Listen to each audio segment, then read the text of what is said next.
कोल्हापूर महापालिकेतील भ्रष्टाचाराच्या साखळीत एक धक्कादायक खुलासा समोर आला आहे।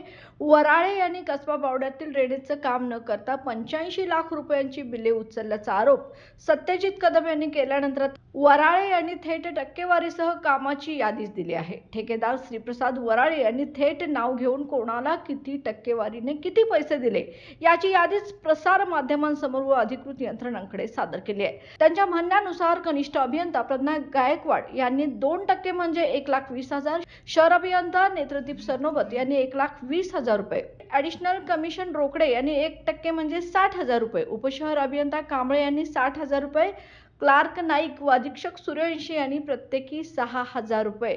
याशिवाय ऑडिट विभागामध्ये क्लार्कनी लाखाला 100 तर परीट मॅडम याशिवाय मिसाळ यांनी लाखाला 200 रुपये असे एकूण 30,000 ऑडिटसाठी घेतले होते।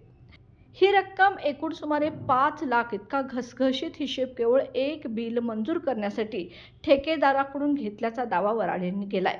वराळे यांनी याचे मेल मुख्यमंत्री देवेंद्र फडणवीस, महापालिका प्रशासक, लाचलुचपत प्रतिबंधक विभाग, पोलीस अधीक्षक यांच्याकडेही पाठवले असल्याने आता यंत्रणा खडबडून जागी झाली आहे।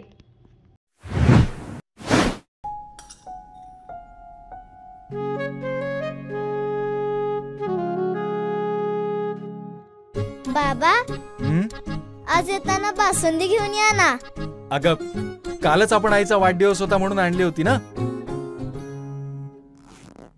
ऐकलं, गोकुळची बासुंदी पुन्हा खावीशी वाटतेय।